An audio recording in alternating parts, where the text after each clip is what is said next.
और अब बात करते हैं अखिलेश यादव की। सनातन पर बयान देने के बाद अखिलेश यादव चौतरफा घिर गए हैं। उनका असली चेहरा सबके सामने आ गया है। संत समाज गुस्से में है, नाराज है और संतों की ओर से साफ साफ अखिलेश यादव को सनातन विरोधी बताया जा रहा है। अब आपको अखिलेश यादव के बयान और संतों की नाराजगी को लेकर खास रिपोर्ट दिखाते हैं।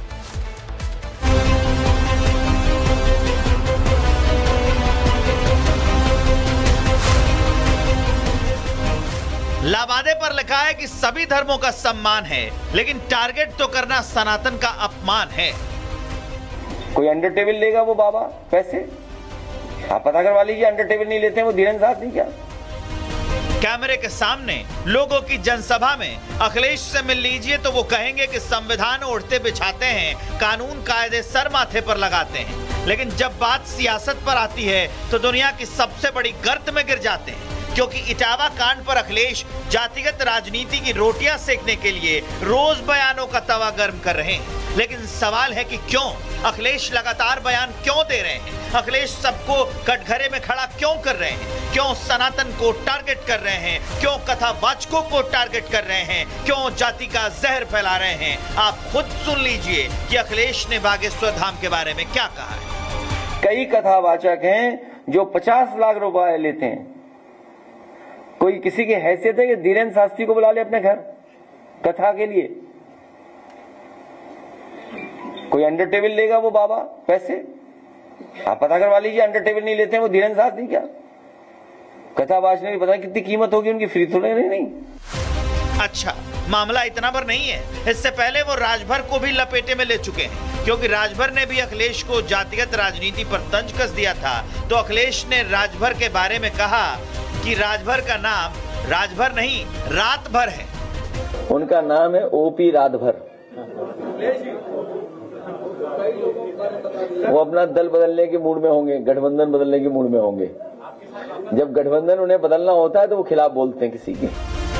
अब यहाँ सवाल इसलिए बनता है कि जब यूपी में बात विकास की हो रही है तो फिर अखिलेश क्यों उसे जाति के खूंटे में बांधना चाहते हैं? जब बात समानता की हो रही है तो अखिलेश क्यों उसे ऊंच नीच का रंग देना चाहते हैं? जबकि सरकार साफ कह रही है कि इटावा मामले में किसी भी आरोपी को बख्शा नहीं जाएगा। अखिलेश यादव जी शुद्ध रूप से फ्रस्ट्रेट हो गए हैं। जिस प्रकार से अभी तत्काल में इटावा को घटना को लेकर हिंदुओं को लड़ाने का उन्होंने कार्य किया है, घृणित कार्य। Bureau report, Republic Bharat. तो सवाल जो है वो लगातार उठ रहे हैं। जिस तरीके की बयानबाजी का दौर इससे पहले इस वक्त उत्तर प्रदेश में अखिलेश यादव की तरफ से एक के बाद एक किया जा रहा है और उसे लेकर नाराजगी जो है वो भी संतों की लगातार देखने को मिल रही है। वहीं समाजवादी पार्टी प्रमुख के बयान पर खूब सियासत हो रही है। उनके गृह जिले इटावा में बागेश्वर बाबा के सपोर्टर अब आम लोगों का कहना है कि मुस्लिम धर्मगुरु पर कभी कोई सवाल नहीं उठाया जाता। सपा की मानसिकता सनातन विरोधी हो चुकी है। देखिए जरा। यादव ने एक बयान दिया है कि पंडित धीरेन्द्र शास्त्री जो है वो टेबल के नीचे से पैसे लेते हैं और किसी की हैसियत नहीं है कि वो अपने घर पर अगर कथा करवाते हैं तो उनको बुला पाए। इसके साथ ही उन्होंने ये भी आरोप लगाया है कि 50 लाख तक की फीस जो है वो धीरेन्द्र शास्त्री लेते हैं लोगों से।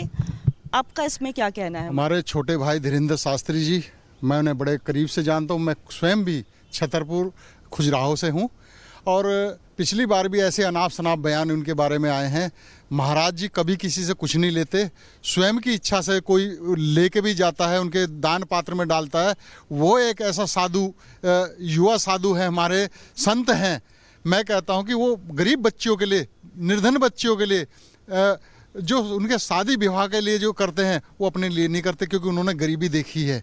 आज इस सनातन पे हर कोई व्यक्ति जो भी देखता है, राह चलता वही कान मरोड़ देता है। आज ये लोग मुल्ला मौलवियों से पूछे, उनकी सैलरी के बारे में पूछे, वो नहीं पूछ सकते। ये वही लोग हैं जिन्होंने हमारे साधु संतों पर, मैं वाल्मीकि अखाड़ा परिषद से महंत हूँ, कि मेरे राम मंदिर पर सवाल उठाने वाले ये वही दुराचारी लोग हैं। ये वही लोग हैं जिन्होंने अयोध्या में साधुओं पे खुलेआम गोलियां चलवाई थी। बेगुनाह साधु संतों का लहू बहाने वाले लोग आज साधु संतों पे, उनके सैलरियों पे उस तरह की बातें उठाते हैं, अनाप शनाप बातें उठाते हैं, उनके लेन देन की बातें करते हैं। धीरेन्द्र शास्त्री जी कभी नहीं लेते पैसा।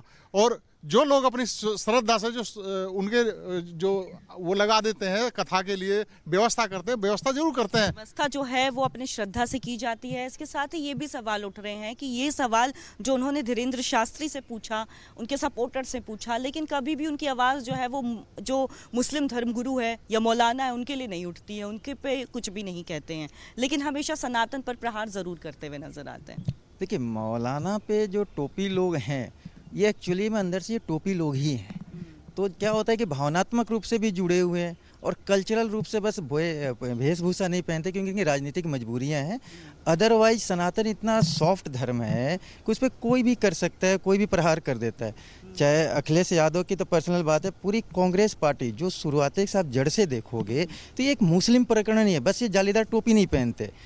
इन लोगों को पूरे शुरू से रहा, देश के आज़ादी के बाद से इनके रहा कि सनातन विरोधी कार्य ऐसे करो जिसमें हिंदू पे बंटवारा हो, चाहे वो जातिवाद के लेकर हो, चाहे हमारे शास्त्र को अध्ययन के लेकर हो, चाहे हमारे शास्त्र को शिक्षा देने की समाज में हो, स्कूल में हो, कॉलेज में हो, कहीं पे भी अगर पढ़ाना शुरू करो, एक शब्द जोड़ दिया था इन्होंने संविधान में, कम्युनल। आप कम्युनल हो जाओगे। गीता की बात करोगे, रामायण की बात करोगे, कॉलेज में करोगे, स्कूल में करोगे, कहीं आप प्रचार करने के लिए तंबू लगा के आप बैठते हो, पेड़ के नीचे बैठते हो, गुरुकुल की बात करते हो, आप कम्युनल हो जाओगे। इससे क्या होता है, इन बंटवारे के लिए इन्हें कोशिश करते हैं, इसलिए क्योंकि एक्चुअल में ये लोग धर्मांतरण करके मुस्लिम राज्य बन के वहाँ के प्रधानमंत्री बनना चाहते हैं।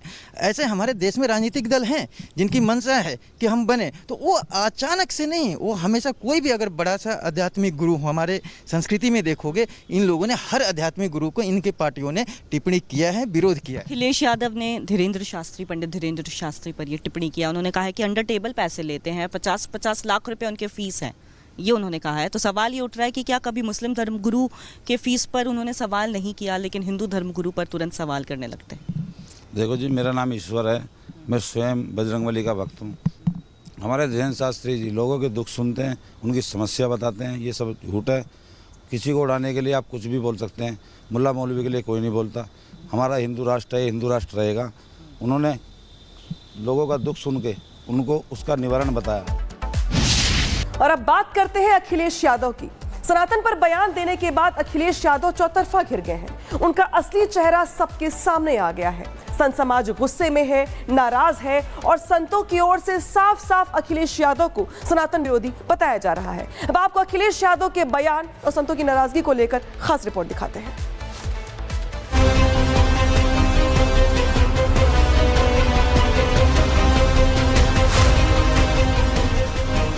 लावादे पर लिखा है कि सभी धर्मों का सम्मान है, लेकिन टारगेट तो करना सनातन का अपमान है। कोई अंडर टेबल लेगा वो बाबा पैसे? आप पता करवा लीजिए, अंडर टेबल नहीं लेते हैं वो धीरेन्द्र शास्त्री क्या? कैमरे के सामने लोगों की जनसभा में अखिलेश से मिल लीजिए तो वो कहेंगे कि संविधान ओढ़ते बिछाते हैं, कानून कायदे सर माथे पर लगाते हैं, लेकिन जब बात सियासत पर आती है तो दुनिया की सबसे बड़ी गर्त में गिर जाते हैं, क्योंकि इटावा कांड पर अखिलेश जातिगत राजनीति की रोटियां सेकने के लिए रोज बयानों का तवा गर्म कर रहे हैं। लेकिन सवाल है कि क्यों अखिलेश लगातार बयान क्यों दे रहे हैं? अखिलेश सबको कटघरे में खड़ा क्यों कर रहे हैं? क्यों सनातन को टारगेट कर रहे हैं? क्यों कथावाचकों को टारगेट कर रहे हैं? क्यों जाति का जहर फैला रहे हैं? आप खुद सुन लीजिए कि अखिलेश ने बागेश्वर धाम के बारे में क्या कहा है। कई कथावाचक हैं जो 50 लाख रुपए लेते हैं। कोई किसी की हैसियत है कि धीरेन्द्र शास्त्री को बुला ले अपने घर कथा के लिए? कोई अंडर टेबल लेगा वो बाबा पैसे? आप पता करवा लीजिए, अंडर टेबल नहीं लेते हैं वो धीरेन्द्र शास्त्री क्या? कथावाचक ने पता कितनी कीमत होगी उनकी, फ्री थोड़े नहीं। अच्छा, मामला इतना भर नहीं है। इससे पहले वो राजभर को भी लपेटे में ले चुके हैं, क्योंकि राजभर ने भी अखिलेश को जातिगत राजनीति पर तंज कस दिया था। तो अखिलेश ने राजभर के बारे में कहा कि राजभर का नाम राजभर नहीं, रात भर है। उनका नाम है ओपी रातभर। वो अपना दल बदलने के मूड में होंगे, गठबंधन बदलने के मूड में होंगे। जब गठबंधन उन्हें बदलना होता है तो वो खिलाफ बोलते हैं किसी के। अब यहाँ सवाल इसलिए बनता है कि जब यूपी में बात विकास की हो रही है तो फिर अखिलेश क्यों उसे जाति के खूंटे में बांधना चाहते हैं? जब बात समानता की हो रही है तो अखिलेश क्यों उसे ऊंच नीच का रंग देना चाहते हैं, जबकि सरकार साफ कह रही है कि इटावा मामले में किसी भी आरोपी को बख्शा नहीं जाएगा। अखिलेश यादव जी शुद्ध रूप से फ्रस्ट्रेट हो गए हैं। जिस प्रकार से अभी तत्काल में इटावा को घटना को लेकर हिंदुओं को लड़ाने का उन्होंने कार्य किया है, वो घृणित कार्य है। Bureau report, Republic Bharat.